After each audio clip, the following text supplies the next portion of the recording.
Can you hear me? Yes, sir. Yes, Rohit. Your Okay. voice is low. Sorry?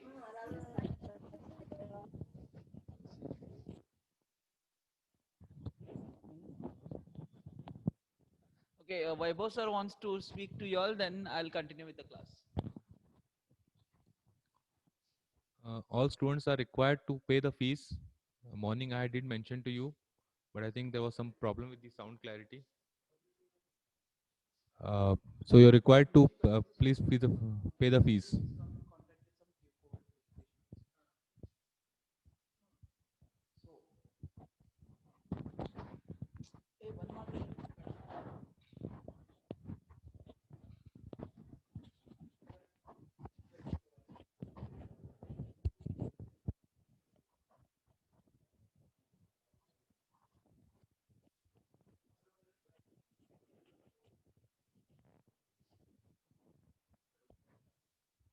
Hello, guys, am I audible?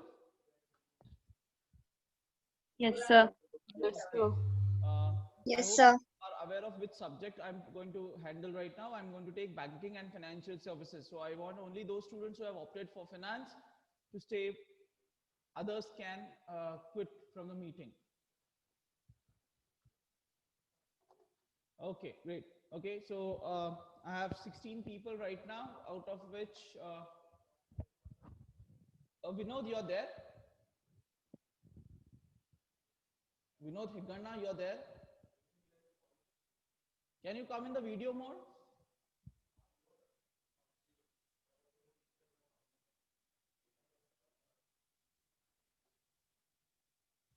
Okay, which is your specialization, Vinod? Forgot? You are not audible.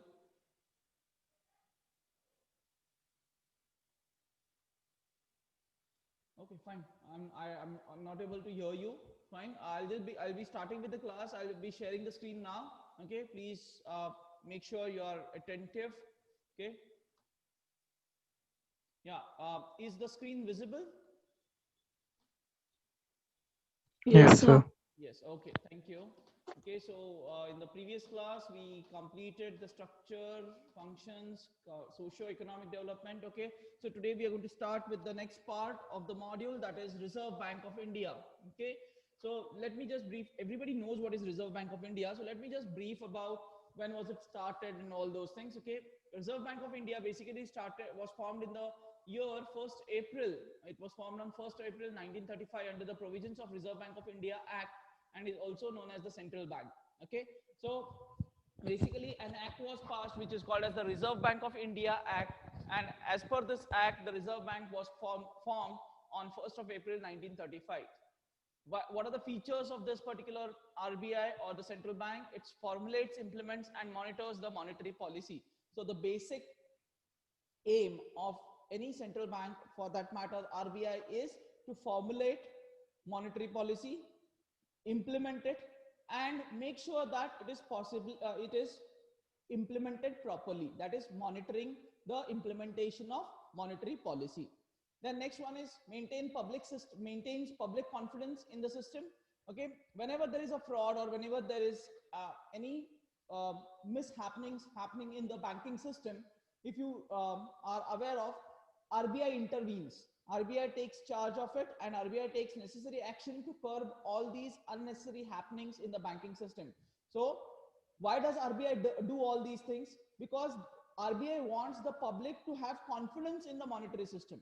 If frauds happen and no actions are taken by anyone, then public will lose confidence in the system. They will stop putting their money into the banks. They will stop buying, taking loans from the bank. Okay, so to ensure that there is confidence from the public in the banking system, RBI plays a very important role. Next one is facilitate external trade and payments. Okay, another important role of RBI is to facilitate external trade and payment. Now, how does it do it? Is RBI has formed a bank called as Exim Bank. Anybody aware of this Exim?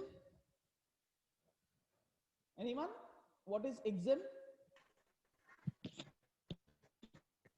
EXIM. Export import bank, sir. Export import. Yes, it's the export import bank, right? Now, what does this bank does is basically it helps in promotion of export and imports, okay, by providing finance for export and providing finance for import of goods. So that is how it facilitates trade and external trade and payment, okay, for by formulation of banks and by providing loans, external financing, and all other sorts of things that it does for promotion of foreign trade or external trade.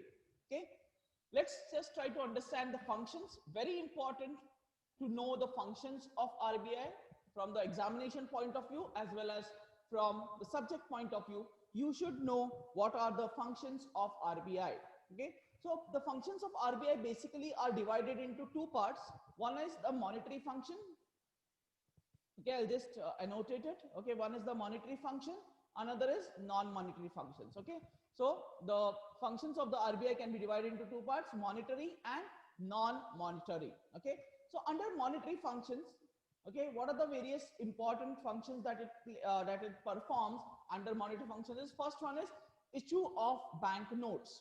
Okay, so if you are, I hope you are aware of this, like every note which is issued in a country, okay, every legal tender or legal note which is issued in a country is issued by the Reserve Bank of India and which bears the signature of the governor of RBI, right? Now, before going ahead, can somebody tell me who is the current governor of RBI? Who is the governor of RBI right now?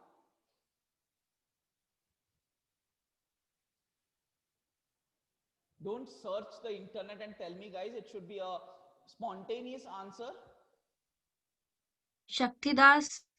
Shakti Kant. Shakti Kapoor is an actor. Shakti Kant Das. Okay, are you sure? Who is this, first of all? Who answered it? Pradnya, sir. Pradnya. Okay, are you sure about the answer? No, sir. Just I guess. Anyone, guys? Shaktikant Das, sir. Sorry? Shaktikant Das. Right. Who said Yes. Saraswati? Okay, Saraswati. Shaktikant Das. And before Shaktikant Das, who was the governor of RBI? Start searching. Urjit Patel. Yes, it was Urjit Patel, right? Urjit Patel. Before that? Why I'm asking is because Raghuram Rajan. yes, it was Raghuram Rajan because he is right now in the news every time he keeps on commenting on the monetary policies and the economic policies, right? And that is the reason why I asked you who was the governor of RBI before Urjit Patel. Okay, so who is the current governor of RBI? Again, who is the current governor of RBI? Shaktikant Das. Yes, it is Shaktikant Das. Okay. Yes. Now, if you understand, under his leadership or under his governorship, if any notes are being issued, it will bear his signature. Now, previous notes which are already issued, you may find signatures of Raghuram Rajan, or you may find signatures of Urjit Patel also. Okay. So it is the whole response or the sole responsibility of the Reserve Bank of India to issue the currency notes in a country. Okay, so that is the first and the most important monetary function of RBI, that is issue of bank notes. Okay, now one more general question. It's a question related to general knowledge. Let's see how good you are in observation. Okay, there is one note which is issued in the country, but which is not issued by the RBI, or where the signature of the governor is not there. It is the signature of the finance ministry. It bears the signature of the Department of Finance. Which is that note? ₹1 note. Good. Who said that? Preeti. Preeti, good. Have you seen that note or it was a wild guess? No, sir. I know this. Like somebody told me. Okay, good, good. Okay, it is the ₹1 note which does not bear the signature of the governor of the RBI. It bears the signature of the finance ministry or the department of finance. Okay, but again, it's a legal tender money. Okay, so I hope you're clear with issue of currency notes, that is issue of bank notes. Okay, next one is banker to government. Okay, banker to government means what? Now government has to make payments, government receives money, government makes payments in the form of taxes, it receives money in the form of subsidies, in the form of loans, it has to give money to other people or other state governments. From where does the government gives money? The government gives money through the RBI itself. So RBI is the banker to the government. So any payment made from the government is through RBI.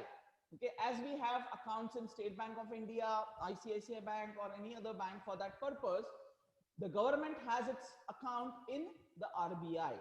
Okay, next one is, it is the banker's bank. Banker's bank means what? Every bank which is registered in the country under the Reserve Bank of India Act has to have an account with the RBI.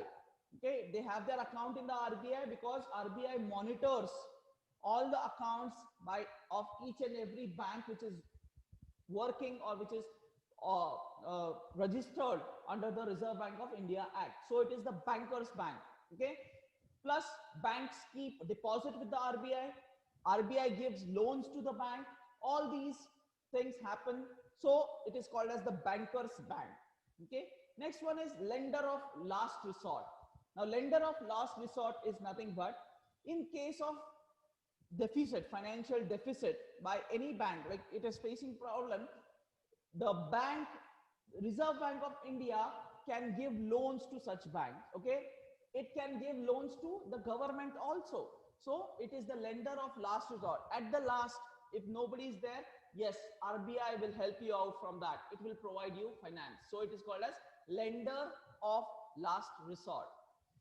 Next one is custodian of foreign exchange reserves. All the foreign exchange reserves that are there in the country, okay, it is the Reserve Bank of India who keeps the custody of all these things. Okay, if you want the currency notes of different countries, it comes from RBI. If you want, RBI does not print it, it has it. Okay, understand that. RBI doesn't print foreign currency. RBI prints only the national currency. Okay, but the custody of all these foreign reserve is with the RBI. Okay, so if you want to, when you deposit a foreign currency, let's say you deposit dollars and you want to get it exchanged, you deposit dollars. Okay, the bank takes it and that those dollars are given to RBI. They are sent to RBI. Okay, so RBI keeps a custody of all these foreign exchange reserves. It's not only dollars, but pounds and euros and yens and everything, every other currency than rupees. Okay, then credit control. Okay, another most important feature of RBI or the function of RBI is credit control. Now, credit control means what? Okay, though we are going to study this in detail later. Okay, but let me just put a overview of what is this credit control. Okay, credit control basically helps you in keeping tab on inflation and deflation. Now, can somebody tell me what is inflation and what is deflation? Quickly, guys. Inflation and deflation.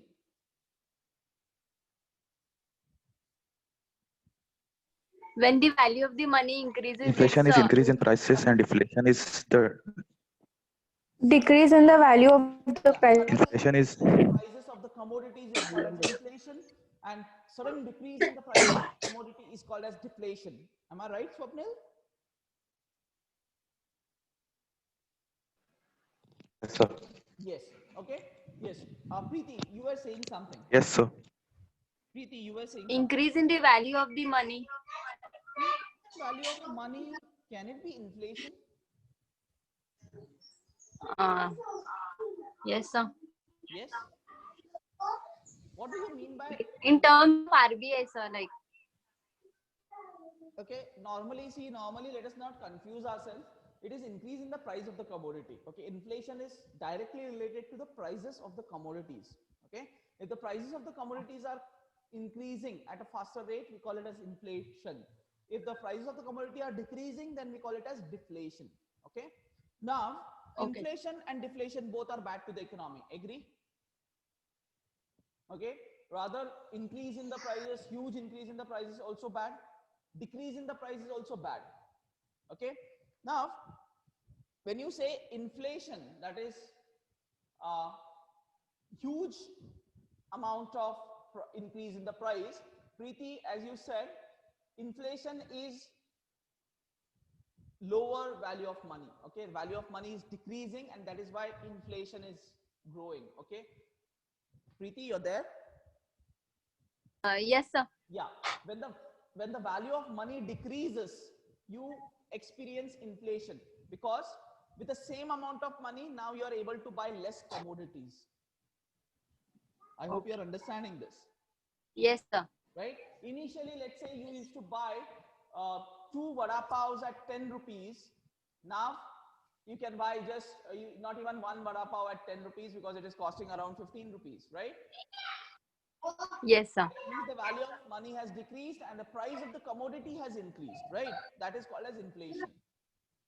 Okay. But Okay.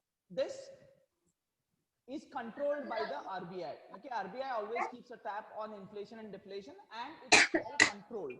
Okay, for example, RBI certain tools like CRR, that is cash reserve ratio, SLR, statutory liquidity ratio. Okay, all these are the tools, monetary tools that they use to control the credit.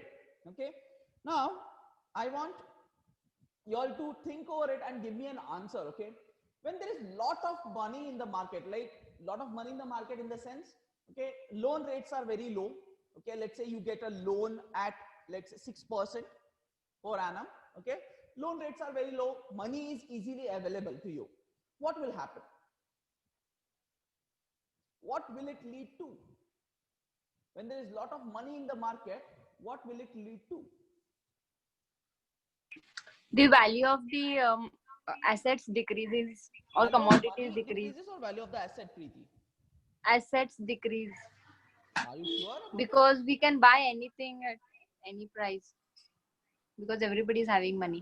Okay. Let me ask you a question, Preeti. Since you are answering, okay, good that you are answering. Let me ask you a simple question. Okay, suppose there is only one apple in the market. There is only one single apple in the market. Okay, and people want to buy that apple. What would be the cost of that apple? So it would be high. Very high, right?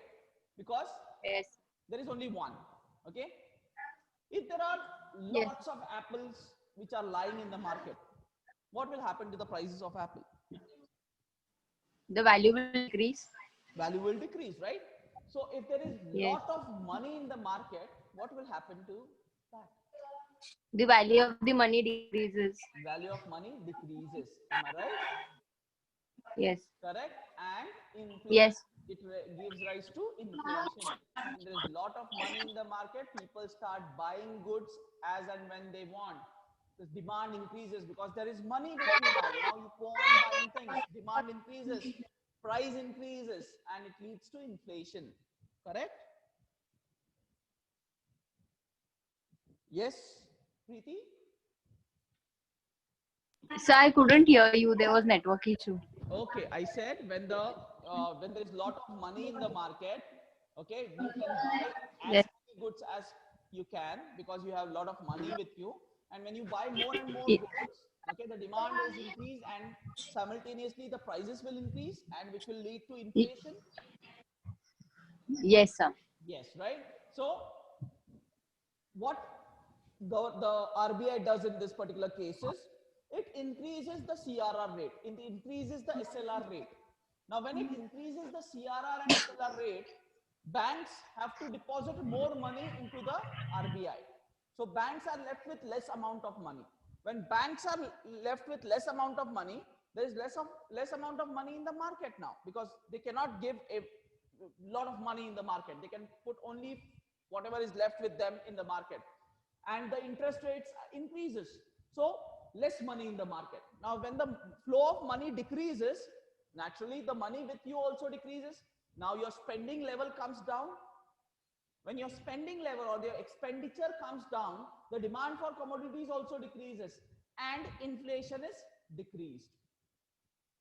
Similarly, opposite it is with deflation. Suppose there is deflation, that is prices are very low. There is no taker of those goods. What does RBI does? RBI reduces the CRR rate. RBI reduces the SLR rate. When they reduce these rates, what happens? There is more flow of money in the market. Finance is available at cheaper rates, cheaper interest rates. So when finance is available at cheaper interest rate, people have money with them. When people have money, they buy goods. And when they buy goods, prices go on increasing. So deflation is decreased now. It goes up. Okay. So this is how RBI plays a very important role in credit control. Okay. And in turn, it helps in keeping a tap on inflation and deflation. Okay. So these are the monetary functions of RBI. Very important to know the monetary functions of RBI from a general also, and also from your examination perspective. Yes, Rashmi? So your voice is breaking in Okay, it's not clear. between some. But okay. And now is it clear? It's happening. So now it is clear, but frequently it is happening, sir, again and again. Oh, is it? Okay. I'll just, after the class, I'll just ask somebody to check it. Okay. Yes, sir. Yeah. But okay. Overall, are you clear with the monetary functions? Everyone? That is Yes, sir. issue of banknotes, banker to the government, banker's bank, lender of last resort, custodian of foreign currency, and credit control. Are you clear with all these 6 monetary functions of RBI? Any doubts in any of these functions?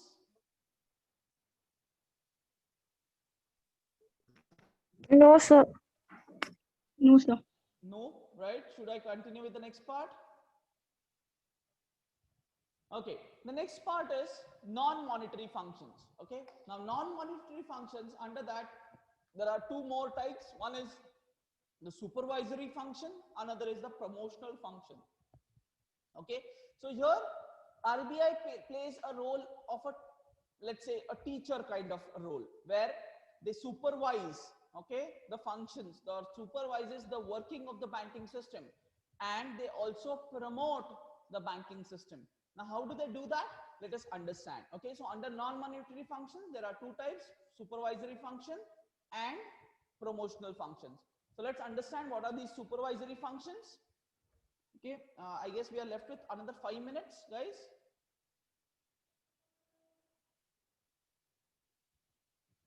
Okay, fine. Okay, so first one is license. Now, license is basically granting license to start a bank. Okay, so whenever you want to start a banking business, you need to take the license from the Reserve Bank of India. That is the first thing. Okay, so it plays a role of issuer of licenses. Second one is bank operations. Okay, RBI always regularly keeps a tab on the working of the banks. Okay, like it has this. Okay, it.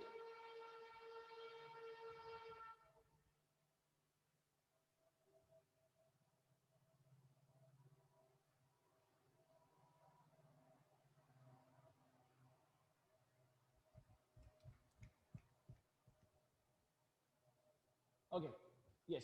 So next one is bank operations. Okay, so banks regularly perform their operations, and RBI always keeps a tab on how the banks are working. Okay, like there were lots of frauds which were detected by the RBI and all. So how is it able to do it?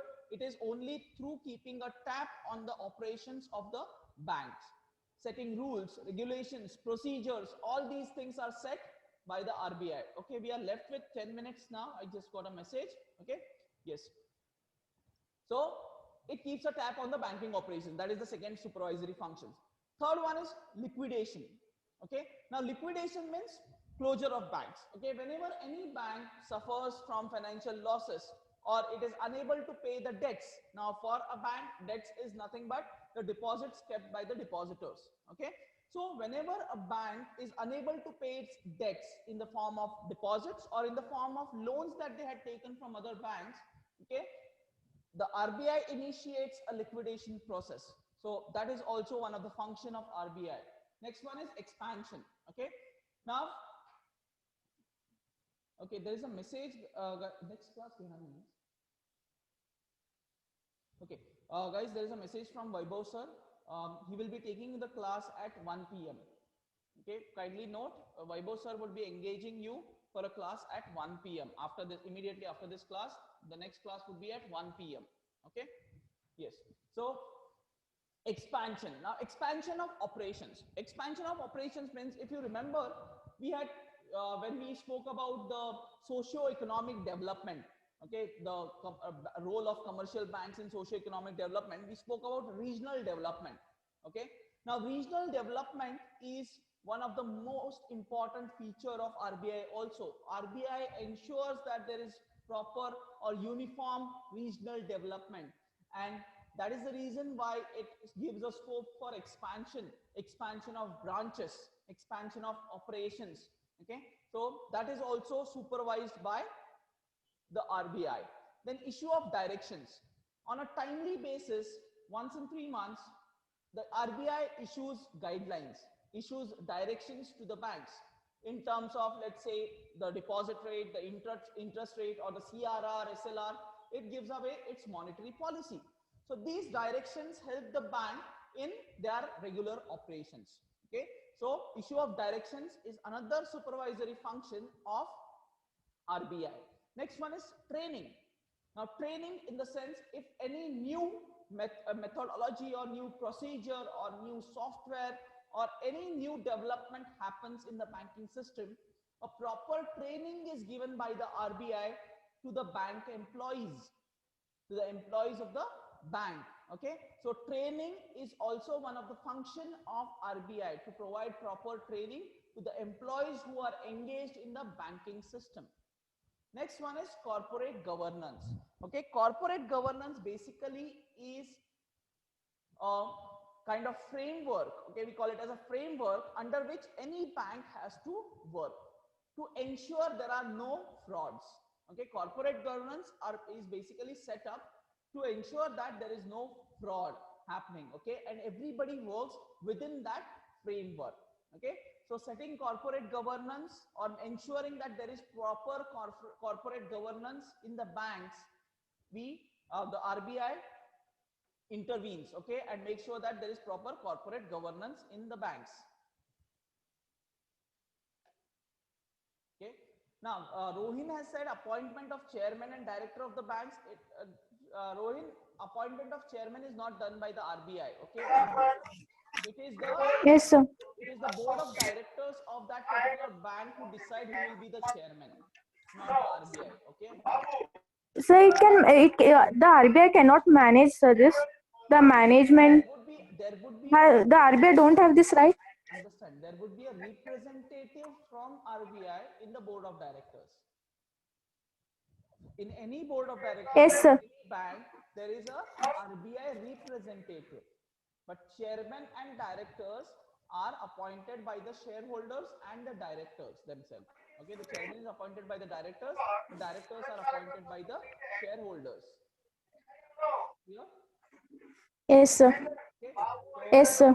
that is how it is done. Now, recently you might have seen the news of Chanda Kochar and her husband. I don't remember his name right now. Some Kochar. Okay, he was summoned. Do you remember that, guys? You are aware of it? Okay, just go through. Because of Videocon, Sorry, Swapnil? Videocon, some, Yes, it is related to Videocon. yes, Itself. Videocon, some years. Correct. Right. So, in that case, again, a summons was given to the husband of the former chairman of ICICI, that is Chanda Kochar's husband. Okay. So all these things are initiated by the RBI. RBI keeps a tap on all these workings through the corporate governance. Okay. Then risk management is basically risk in terms of the securities that any bank has, risk in terms of lending. Okay, all these risks are taken care or are being supervised by the RBI. Okay, it ensures that there is less risk in the banking system. Okay, like what happened with the Kingfisher, Vijay Mallya. Okay, what happened with Nirav Modi, what happened with the Videocon case. All these are examples of risk in the banking system. So RBI initiates lots of rules and regulations and procedure to ensure that there is less risk in the organization or less risk in the banking system. And last supervisory function is audit and inspection. Every bank which is registered under the RBI Act has to undergo audit from the RBI and inspection. There would be inspections and audit from the RBI. Now here, not all the branches, but the corporate offices of each and every bank which is registered is audited by the representatives or by the auditors who are appointed by the RBI to ensure that the banks are functioning properly. So these are the supervisory functions of RBI, that is license, providing license to the banks or providing license for starting up banks, ensuring banking operations or supervising the operations of the banks, liquidation, okay, then expansion, issue of directions, training of the employees in the banking system, ensuring proper corporate governance, risk management, and audit and inspection. Okay, now we are left with 3 minutes, so I'll quickly complete the last part, that is promotional functions. Okay, promotional function is basically promoting the banking system to the nooks and corners of the country.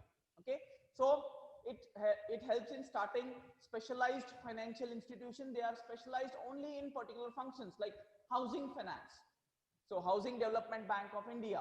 Okay, then specialized bank only for small scale industries, so the small scale industries bank or the small scale development bank was set up. Okay, then promote RRBs. RRBs is regional rural development bank. Okay, regional rural banks, they are for rural development. Okay, then establishment of EXIM for promotion of export and import. Okay, so they start EXIM bank. Or promotion, it also promotes for research. Okay, there are lots of people who do research on how banking system can be improved or how banking system can be made more efficient and effective. Okay, so lots of research activities go on at the RBI. Okay, and RBI promotes all these things. So that comes as a part of the promotional function. Okay, to promote lots of specialized financial institutions, to promote RRBs, that is regional rural banks for rural development, to promote EXIM banks for export import or foreign trade, and to promote research to get in new innovations in the banking system in a country. So these are the functions of RBI, basically divided into monetary functions and non-monetary functions. Under monetary functions, we have the 6 types, that is bankers bank, issue of notes, then lender of last resort, government, banker to the government, then for custodian of foreign currency and credit control. Whereas the non-monetary functions are supervisory functions and promotional functions. Okay, so Rohin has raised a hand. It's like, Rohin, quickly ask your question. I'll be stopping. Sir, the bank has started the KYC, no, sir? That know your customer norms. KYC also is been proposed, is one of the acts or the things which were proposed by the RBI itself, right? To make Yes, sir. sure that Yes, sir. Yes, sir. is known. Okay. So it will come in non-monetary. It is a non-monetary function. Non-monetary function. Under the supervisory function. Supervisory, sir. Yes. Yes, sir. Yes, sir. Okay. Thank you, sir. Guys, I'll be taking a screenshot now. Okay, for your attendance. So do not log out. Just give me 1 second.